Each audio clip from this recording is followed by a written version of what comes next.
نبی کریم صلی اللہ علیہ وسلم نے فرمایا، گود میں 3 بچوں کے سوا اور کسی نے بات نہیں کی۔ اول عیسیٰ علیہ السلام۔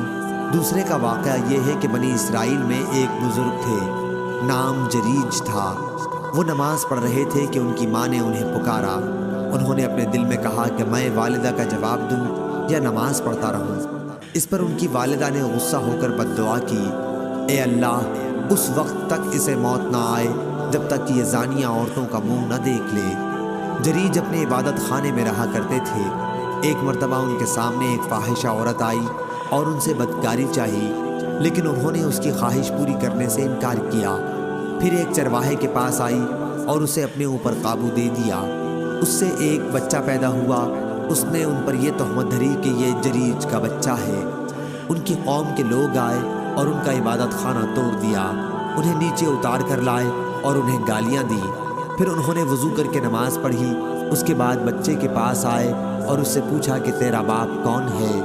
بچہ اللہ تعالیٰ کے حکم سے بول پڑا کہ چرواہا ہے۔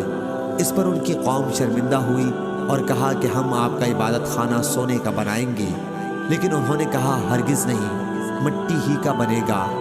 تیسرا واقعہ ایک اور بنی اسرائیل کی عورت تھی، اپنے بچے کو دودھ پلا رہی تھی۔ قریب سے ایک سوار نہایت عزت والا اور خوشپوش گزرا۔ اس عورت نے دعا کی، اے اللہ، میرے بچے کو بھی اسی جیسا بنا دے، لیکن بچہ اللہ کے حکم سے بول پڑا کہ اے اللہ، مجھے اس جیسا نہ بنانا۔ پھر اس کے سینے سے لگ کر دودھ پینے لگا۔ ابو ہریرہ رضی اللہ عنہ نے بیان کیا کہ جیسے میں اس وقت بھی دیکھ رہا ہوں کہ نبی کریم صلی اللہ علیہ وسلم اپنی انگلی چوس رہے ہیں بچے کے دودھ پینے لگنے کی کیفیت بتلاتے وقت۔ پھر ایک باندی اس کے قریب سے لے جائی گئی جسے اس کے مالک مار رہے تھے، تو اس عورت نے دعا کی کہ اللہ، میرے بچے کو اس جیسا نہ بنانا۔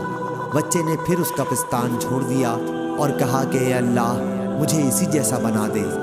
اس عورت نے پوچھا ایسا تم کیوں کہہ رہا ہے؟ بچے نے کہا کہ وہ سوار ظالموں میں سے ایک ظالم شخص تھا، اور اس باندی سے لوگ کہہ رہے تھے کہ تم نے چوری کی اور زنا کیا، حالانکہ اس نے کچھ بھی نہیں کیا تھا۔ صحیح بخاری حدیث نمبر 3436۔